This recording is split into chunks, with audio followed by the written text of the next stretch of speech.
نحمده ونصلي على رسوله الكريم اما بعد فاعوذ بالله من الشيطان الرجيم بسم الله الرحمن الرحيم الف لام میم صاد کتاب انزل الیک فلا یکن فی صدرک حرج منه لتنذر به وذکری للمؤمنین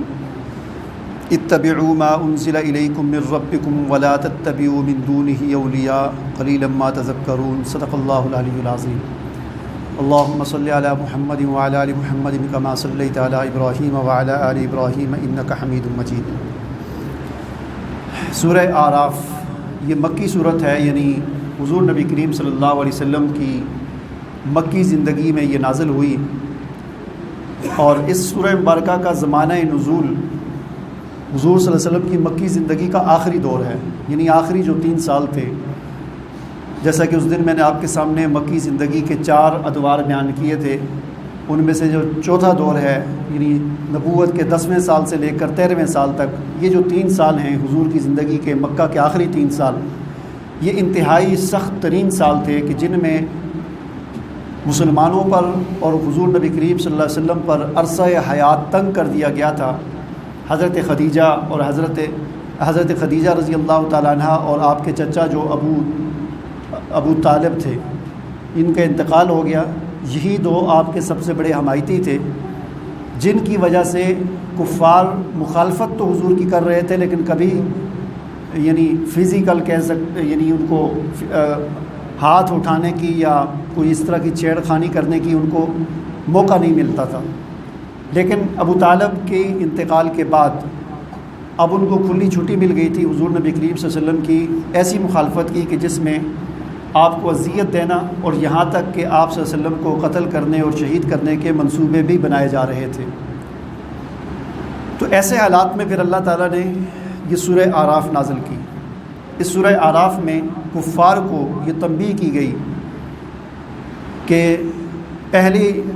جو قومیں گزری ہیں ان کے واقعات سامنے رکھے گئے، ان نبیوں کا اور ان کی قوموں کا رویہ سامنے رکھا گیا، اور پھر ان کا انجام بیان کیا گیا۔ 6-7 قوموں کا ذکر ہے، 6-7 نبیوں کا ذکر ہے اس صورت میں، اور یہ ذکر کرنے کا مقصد یہ ہے کہ ان نبیوں کے ساتھ ان قوموں کے رویے کو دیکھو اور پھر ان کا انجام دیکھو۔ اب وہی رویہ تم حضور نبی کریم صلی اللہ علیہ وسلم کے ساتھ اختیار کر رہے ہو، تمہارا انجام بھی یہی ہوگا۔ اعراف عربی زبان اس کو اعراف اس لیے کہتے ہیں، اس سورت کا نام اعراف اس لیے ہے کہ سورہ مبارکہ میں بیچ میں ایک اعراف ایک جگہ ہے جنت اور جہنم کے درمیان، وہاں پر کچھ لوگ ہوں گے قیامت والے دن، کچھ جہنم میں چلے جائیں گے، کچھ جنت میں چلے جائیں گے، تو کچھ درمیان میں اعراف کے مقام پر ہوں گے، اس کا ذکر بھی ہے، تو اس مناسبت سے اس کا نام اعراف رکھا گیا ہے۔ اس سورت کا آغاز اس بات سے ہوتا ہے کہ اللہ تعالیٰ فرماتے ہیں کہ یہ کتاب ہم نازل کی گئی ہے آپ کی طرف، آپ اپنے دل میں کسی قسم کا کوئی تنگی محسوس نہ کریں، کوئی حرج محسوس نہ کریں۔ یہ جتنا پروپیگنڈا آپ کے خلاف ہو رہا ہے، اس پروپیگنڈے سے آپ پریشان نہ ہوں، حضور کو تسلی دی جا رہی ہے، آپ اس سے پریشان نہ ہوں۔ یہ کتاب میں نے آپ کی طرف نازل کی ہے، اور نازل کرنے کا مقصد یہ ہے کہ اس کتاب کے ذریعے آپ انذار یعنی لوگوں کو ڈرائیں، ایمان والوں کو نصیحت کریں، یہ مقصد ہے۔ اور اتبعوا ما انزل الیکم من ربکم ولا تتبعوا من دونہ اولیاء، جو تمہارے رب کی طرف سے جو کچھ نازل کیا گیا ہے اس کی اتباع کرو، اور اس کے علاوہ جو کچھ اس کی اتباع نہ کرو۔ بہت تھوڑے لوگ ہیں کہ جو نصیحت حاصل کرتے ہیں۔